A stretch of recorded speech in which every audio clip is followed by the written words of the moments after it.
Good morning, everyone. Thank you for coming along. I'm sorry to break into your half-term break.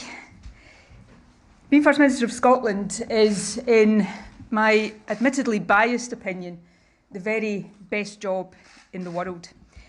It is a privilege beyond measure, one that has sustained and inspired me in good times and through the toughest hours of my toughest days.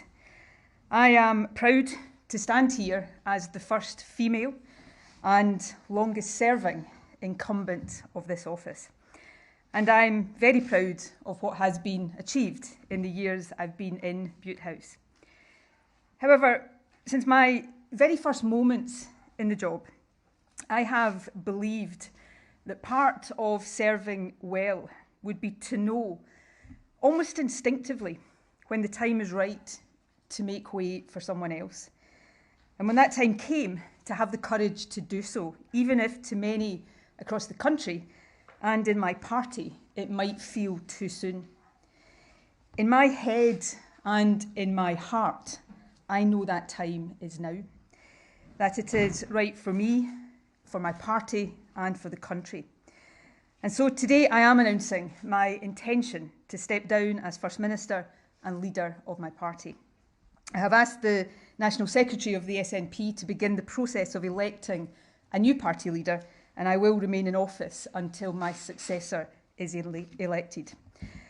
I know there will be some across the country who feel upset by this decision and by the fact I am taking it now. Of course, for balance, there will be others who will, how should I put this, cope with the news just fine. Such is the beauty of democracy. But to those who do feel shocked, disappointed, perhaps even a bit angry with me, please know that while hard, and be in no doubt, this is really hard for me. My decision comes from a place of duty and of love. Tough love, perhaps, but love nevertheless for my party and above all for the country. Let me set out as best as I can my reasons.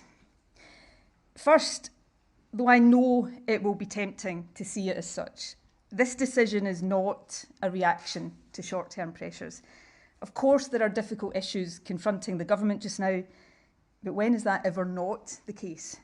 I have spent almost 3 decades in frontline politics, a decade and a half on the top or second top rung of government. When it comes to navigating choppy waters, resolving seemingly intractable issues, or soldiering on when walking away would be the simpler option, I have plenty of experience to draw on. So if this was just a question of my ability or my resilience to get through the latest period of pressure, I wouldn't be standing here today, but it's not. This decision comes from a deeper and longer term assessment. I know it might seem sudden, but I have been wrestling with it, albeit with oscillating levels of intensity for some weeks. Essentially, I've been trying to answer 2 questions. Is carrying on right for me? And more importantly, is me carrying on right for the country, for my party, and for the independence cause I have devoted my life to? I understand why some will automatically answer yes to that second question. But in truth, I have been having to work harder in recent times to convince myself that the answer to either of them, when examined deeply, is yes. And I've reached the difficult conclusion that it's not. The questions are inextricably linked, but let me First Minister for over 8 years. And I was Deputy First Minister for the best part of 8 years before that. These jobs are a privilege, but they are also rightly hard, and especially in the case of First Minister, relentlessly so. Now, to be clear, I'm not expecting violins here, but I am a human being as well as a politician. When I entered government in 2007, my niece and youngest nephew were babies, just months old. As I stepped down, they are about to celebrate their 17th birthdays. Now that I think about it, that's exactly the age to be horrified at the thought of your auntie suddenly having more time for you. My point is this: giving absolutely everything of yourself to this job is the only way to do it. The country deserves nothing less. But in truth, that can only be done by anyone for so long. For me, it is now in danger of becoming too long. A First Minister is never off duty, particularly in this day and age. There is virtually no privacy. Even ordinary stuff that most people take for granted, like going for a coffee with friends or for a walk on your own, becomes very difficult. And the nature and form of modern political discourse means that there is a much greater intensity, dare I say it, brutality to life as a politician than in years gone by. All in all, and actually for a long time without it being apparent, it takes its toll on you and on those around you. And if that is true in the best of times, it has been more so in recent years. Leading this country through the COVID pandemic is by far the toughest thing I've done. It may well be the toughest thing I ever do. I certainly hope so. Now, by no stretch of the imagination was my job the hardest in the country during that time. But the weight of responsibility was immense. And it's only very recently, I think, that I've started to comprehend, let alone process, the physical and mental impact of it on me. So what I'm really saying is this: if the only question was, can I battle on for another few months, then the answer is yes, of course I can.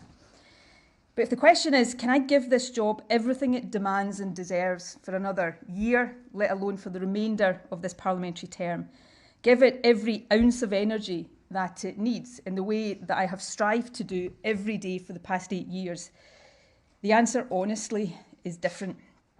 And as that is my conclusion, hard though it has been for me to reach it, then given the nature and scale of the challenges the country faces, I have a duty to say so now.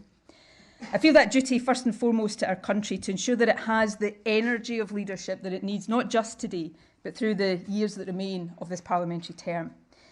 And right now, in a very particular sense, I feel that duty to my party too. We are at a critical moment. The blocking of a referendum as the accepted constitutional route to independence is a democratic outrage. But it puts the onus on us to decide how Scottish democracy will be protected and to ensure that the will of the Scottish people prevails.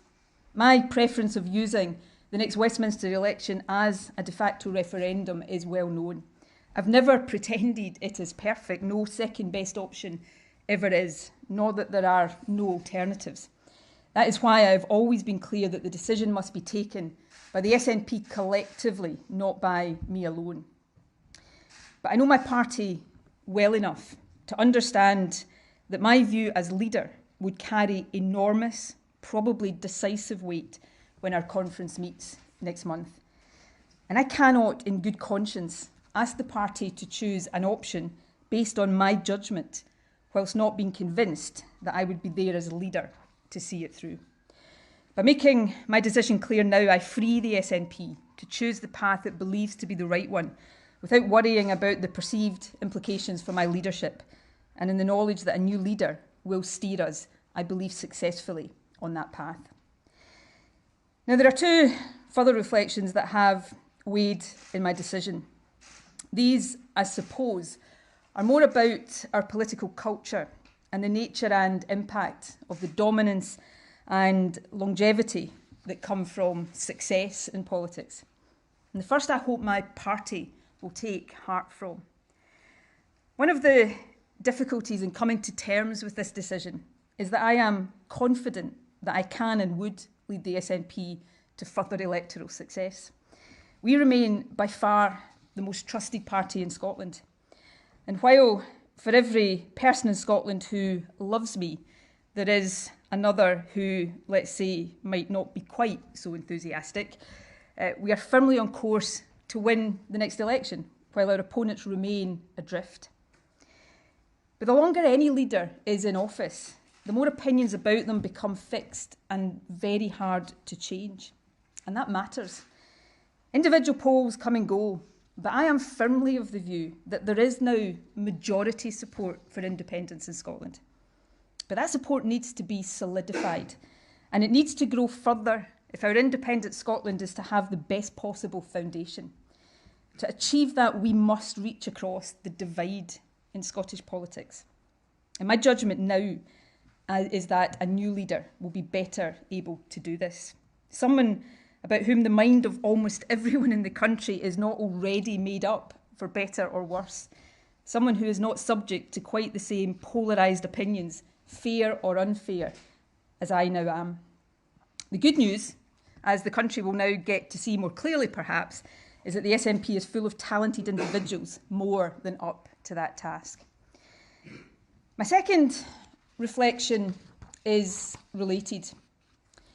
I feel more and more each day now that the fixed opinions people increasingly have about me, as I say, some fair, others little more than caricature, are being used as barriers to reasoned debate in our country. Statements and decisions that should not be controversial at all quickly become so. Issues that are controversial end up almost irrationally so. Too often I see issues presented and as a result viewed not on their own merits, but through the prism of what I think and what people think about me. I've always been of the belief that no one individual should be dominant in any system for too long. But while it's easy to hold that view in the abstract, it is much harder to live by it. With this decision, I am trying to do so. Indeed, if all parties were to take this opportunity to depolarise public debate just a bit, to focus more on issues than on personalities, and to reset the tone and the tenor of our discourse, then this decision, right for me and I believe for my party and the country, might also prove to be good for our politics. I certainly live in hope. Now, a couple of final points before I take a few questions. While I am stepping down from leadership, I am not leaving politics. There are many issues I care deeply about and hope to champion in future. One of these is the promise, the national mission so close to my heart to improve the life chances of care experienced young people and ensure they grow up nurtured and loved. My commitment to these young people will be lifelong. And obviously, there is independence. Winning independence is the cause I have dedicated a lifetime to. It is a cause I believe in with every fibre of my being. And it is a cause I am convinced is being won. I intend to be there as it is won every step of the way. Yesterday morning, I attended the funeral of a very, very dear friend and long-standing independence activist, a wonderful man by the name of Alan Angus. It was actually during that funeral service that I went from being 99% certain about this decision to 100% certain, though I know Alan would not be at all happy to have played any part in my departure, so I'm sorry, Alan. But his funeral reminded me that the cause of independence is so much bigger than any one individual, that all of us who believe in it contribute in different ways at different stages of our lives. Since I was 16, I have contributed as an activist, a campaigner, and a leader. And so now as we look to what I firmly believe is the final stage in Scotland's journey to independence, albeit a hard one, I hope to use all the experience and perspective I've gathered over these years to help get us there. Lastly, there will be time in the days to come for me and others to reflect on what has been achieved during my time as First Minister. I'm pretty certain there will be plenty of commentary on my mistakes as well. I will have more to say before I demit office, but allow me some brief reflections now. Scotland is a changed country since 2014, and in so many ways, it is changed for the better. Young people from deprived backgrounds have never had a better chance of going to university than now. Our investment to double early learning and childcare is transforming opportunities for the youngest children. It's also enabling more women to return to work. The baby box is enshrining our aspiration that every child should have the best start in life. Scotland is fairer today than it was in 2014. We have a more progressive approach to taxation and a new social security system with the Scottish Child Payment at its heart. As the Institute for Fiscal Studies confirmed last week, the poorest families with children in Scotland are now £2,000 better off as a result of our policies. For many in this cost of living crisis, that will be the difference between food on the table and a warm home or not. There are stronger protections for victims of domestic abuse, and Parliament will soon consider legislation to improve access to justice for victims of rape and sexual offences. I will be the strongest possible advocate for these reforms from the backbenches. We've also shown over these past few years what can be done with the full powers of a nation, creating institutions that are part of the transition to becoming independent. New tax and social security agencies, a network of trade hubs across the world, and a state-owned investment bank ready to help the country reap the industrial benefits of our vast renewable resources. There is so much that I am proud of, but there is always so much more to be done. I look forward to watching with pride as my successor picks up the baton. There will also be time in the days to come for me to say thank you to a very, very long list of people without whom I would not have lasted a single day in this job, let alone 8 years. I won't do so today. I might inadvertently forget someone, or perhaps more likely start to cry. But there are a couple of exceptions. Firstly, my husband and family. Few people understand the price families of politicians pay for the jobs we choose to do. Mine have been my rock throughout. And of course, the SNP. Since I was 16 years old, you have been my extended family. Thank you for the honour of being your leader. And it seems to me that 8 emphatic election victories in 8 years ain't a bad record together. Finally, and above all, the people of this beautiful, talented, diverse, at times disputatious, but always wonderful country. We faced the toughest of times together. I did everything I could to guide us through that time, often from my very familiar podium in St Andrew's House. And in return, I was sustained through that period by a wave of support from you that I will remember and value for the rest of my life. So to the people of Scotland, to all of the people of Scotland, whether you voted for me or not, please know that being your First Minister has been the privilege of my life. Nothing, absolutely nothing I do in future will ever come anywhere close. Thank you from the very bottom of my heart. And with that, I will take a few questions.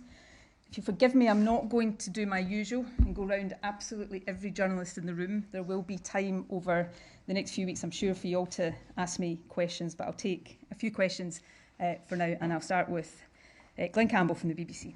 First Minister, if you can't lead Scotland to independence, First Minister, if you can't lead Scotland to independence, who, if anyone, can? And what is the timetable now for your replacement? And on a slightly lighter note, do you now owe Douglas Ross £100 as a result of a bet? I think it was 50, so if he's already inflated it to 100, we may have words there. I will let Mr Ross have the bet. My party will keep winning the elections. On your other questions, on the timetable, that's a matter for the SNP National Executive Committee. I'm sure it will set out the timetable for the election of a new SNP leader over the coming days, and I will demit office when my successor has been elected, and then, obviously subject to the will of Parliament, elected as the new First Minister. And this is a question that no matter how many times you ask it of me over the next few weeks, no matter how many inventive ways you find of asking it, I am not going to say who my preference will be to succeed me. What I do know is that the SNP is awash with talented individuals. One of the things that I've often reflected on is that when a political party, any political party in any country has very dominant individuals, others, through no fault of the dominant individual, I should say, and not sometimes for the want of trying, often others become a bit eclipsed there. So what I am looking forward to, and I think the country will enjoy over these next few weeks, is seeing that talent and seeing the array of talent. I believe I have led this country closer to independence. I believe we are in the final phase of that journey. I think it will be hard because now we have the dual challenge, the one we always had of convincing a majority, a solid, sustainable majority of the merits of independence, but also secondly, a challenge that is new of finding, in the face of Westminster anti-democratic opposition, that democratic route to allowing the will of the Scottish people to be expressed. And I believe that my successor, I firmly believe that my successor, whoever he or she may be, will lead Scotland to independence. And I'll be there cheering him or her on every single step of the way. Conor Gillis from Skye. Thanks, First Minister. You say that you've been wrestling with this decision for a number of weeks now, and it's not in reaction to some issues over the last couple of weeks, couple of months. Do you believe, though, that the issues, and particularly the row around transgender prisoners, was the straw that broke the camel's back here? And second of all, has it been a failure of your leadership not to have delivered independence since that was your sort of founding mission back in 2014? I'll leave other people to be the judge of my leadership. It's probably a bit invidious beyond saying what I'm proud of, and taking this country ever closer to independence is one of those things. It's a bit invidious for me to cast that judgment. No, that issue wasn't the final straw. Look, I'm long enough in the tooth. I've been in politics, as all of you know, for a long, long time. I'm not going to stand here and insult your intelligence and say that I live in a world that is divorced from the realities of what is going on around me. But it's not the case that this decision is because of short-term issues. I've faced more short-term issues from time to time over my years in politics than I care to remember. And if it was just that, I wouldn't be standing here today. What I would say, though, is this, and I did allude to this in my remarks.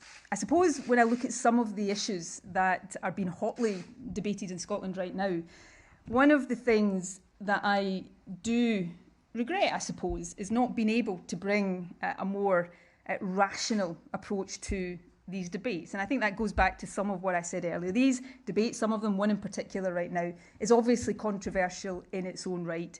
But I think layered on to the top of that, there has been people's views about me, about independence, and suddenly debates that should be rational and that we should be capable as a country of having rationally become something very different. I will always be a voice for inclusion, for quality, equality, for human rights and dignity.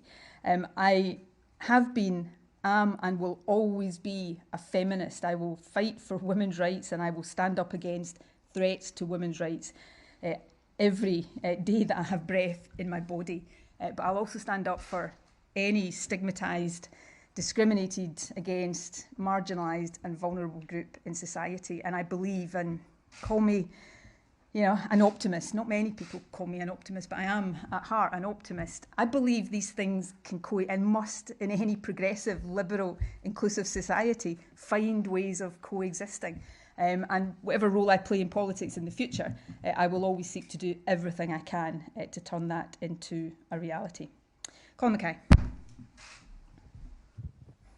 How have you gone from having plenty in the tank 3 weeks ago to an empty tank today? What is it that's changed over the last few weeks? You've mentioned some things. The only thing you didn't mention is the police inquiry into the party's finances. Look, these things are not the reason I'm standing here today. These are not factors, nor will my decision today affect these things, and all of these things will take their course.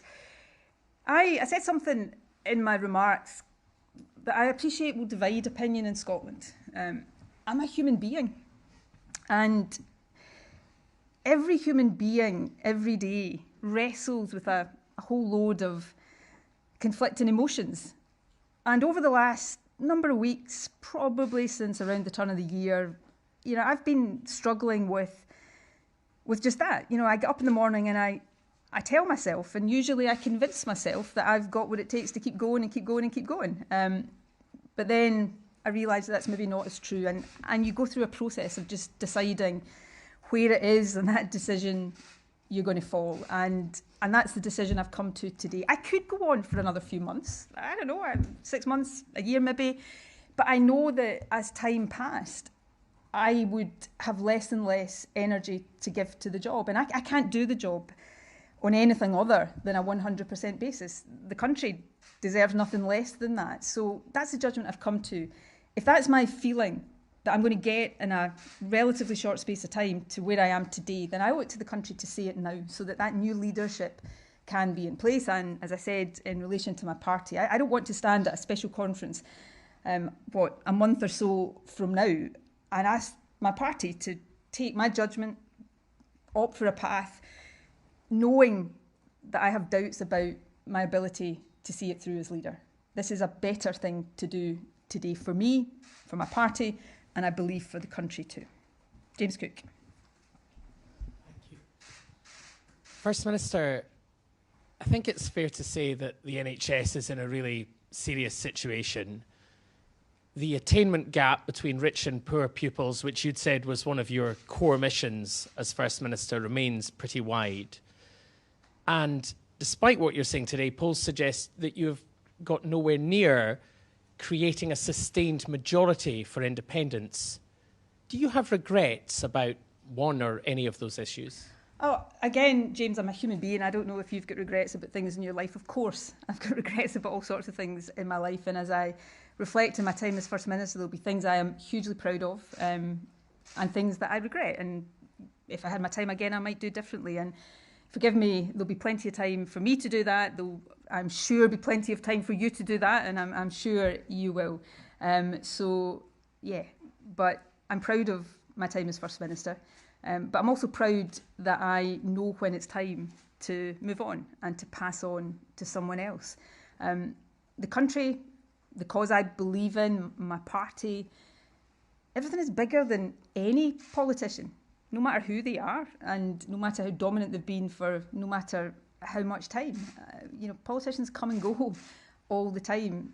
The country is what matters, and the future of the country is what matters. I'm proud of the part I have played and hope to continue to play in a different capacity in building the future of this country. But I think in terms of leadership, it's time for someone else.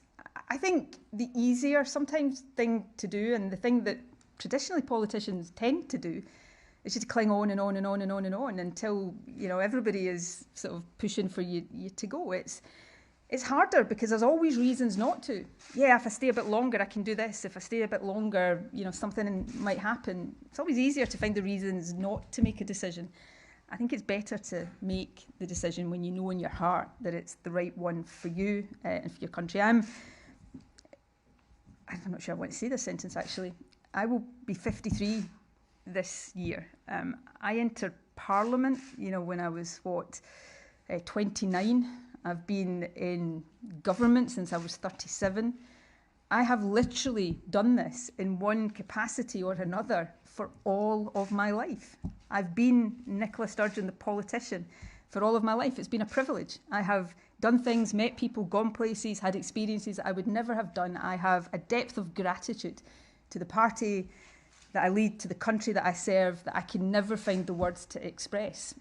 But having reached this stage in my life, maybe I want to spend a bit of time on Nicola Sturgeon, the person, the human being, and contribute differently. And does that sound in some ways selfish? I hope it doesn't, because I have given and will, in whatever way I can, continue to give everything I can in service to this country. But I need for me, and I think it's right for the country, to do that in a different way in future, and that is what I'm seeking to do. And the more I talk, the more convinced I am that this is the right decision for me. I'll take Louise Scott from ITV. I'm going to end up doing what I said I wouldn't do. I'm not going to do that. Louise. First Minister, we've heard rumblings of divisions within the party in recent weeks, particularly around certain issues. Ultimately, did you lose trust in your leadership from certain key members of your party? I think you'd have to ask individuals to give their views on my leadership. I think any objective analysis would suggest that that's not true. I enjoy the risk of sounding immodest here, which, as you know, I never like to do. But I, even in times that would be described, have been described by most of you as tough, I enjoy approval ratings after 8 years in government that most leaders would give their right arm for.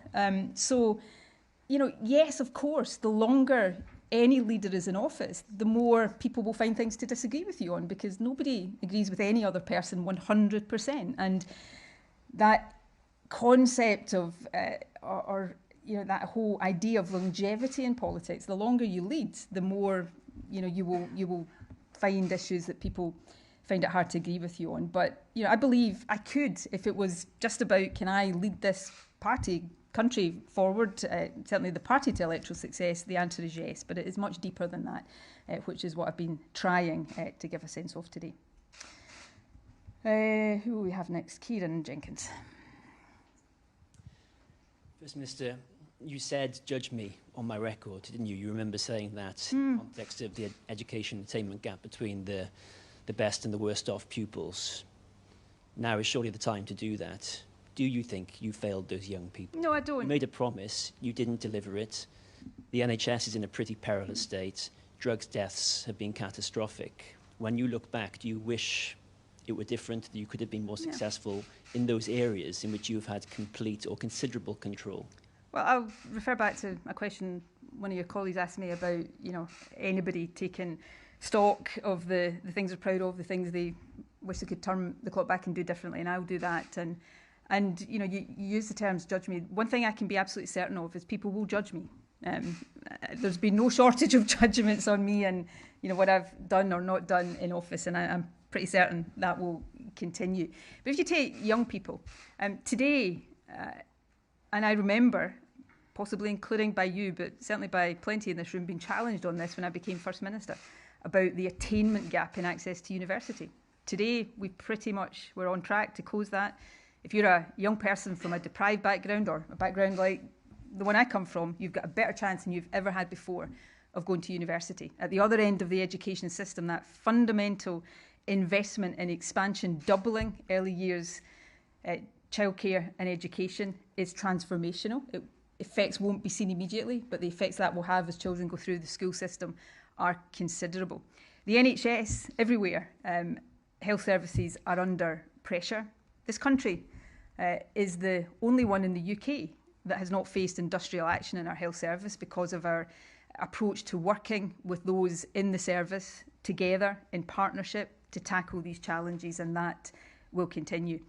So on a whole range of these things, I'll have plenty of time to reflect at greater length, and I'm pretty certain all of you will reflect at length. But one thing is for sure, there will be no shortage of judgment on me and my time as First Minister.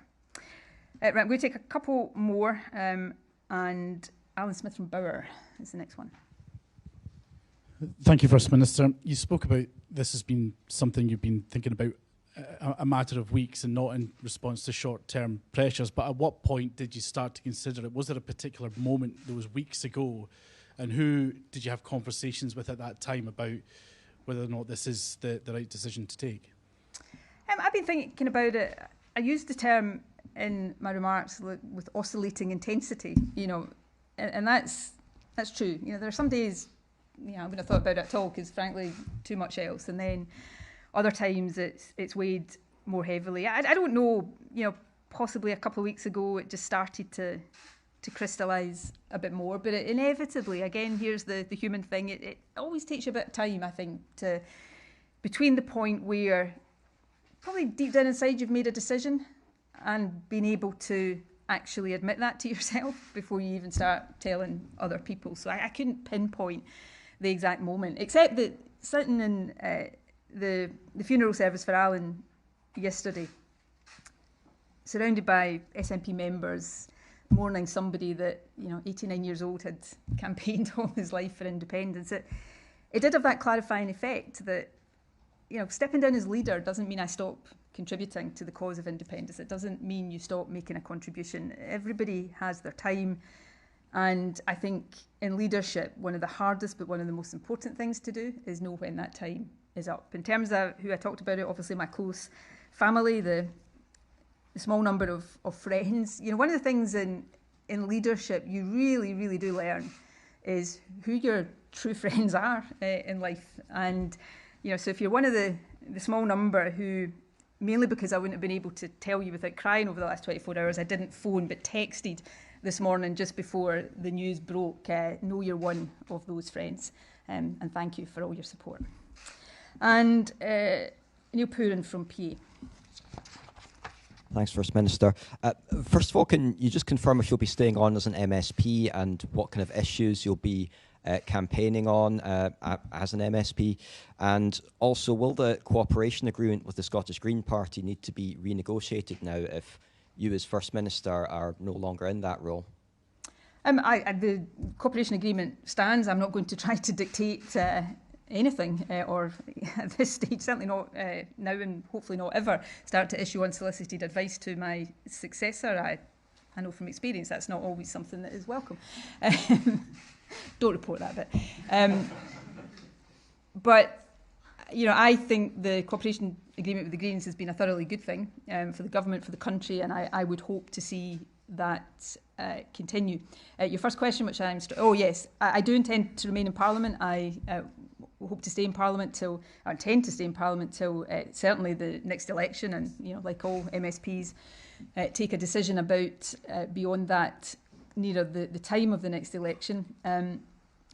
The other body or people, I suppose, that I want to thank, and was hesitant in doing it today in case I started to cry, are my constituents who have supported me through thick and thin, put their trust in me time and again. My constituency party, what was Glasgow Govan, now Glasgow Southside, that have literally been by my side since 1995, and I look forward to continuing to serve my constituency to the best of my ability. I've given some indication of the kind of issues I'll want to be a voice on.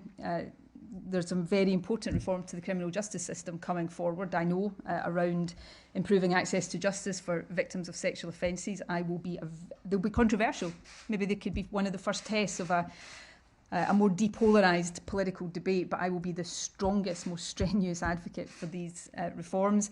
Young people, care-experienced young people, I certainly will continue to champion that cause. It's one that got under my skin and into my heart in a way that few other issues did over my time as First Minister. Beyond that, we will see. I'm looking forward to new opportunities, new challenges, and just a new way of living life. And perhaps, above all else, that's what I'm most looking forward to, just a different way of living life, catching up with the people, the friends that I've not had much opportunity to spend time with. But watch this space, there's plenty more to come. Right, with that, I'm going to depart from now. Have you been, or do you expect to be interviewed by the police or looking into? I'm not going to discuss an ongoing police investigation. I wouldn't do that on any issue, and I'm not going to do it now. Thank you.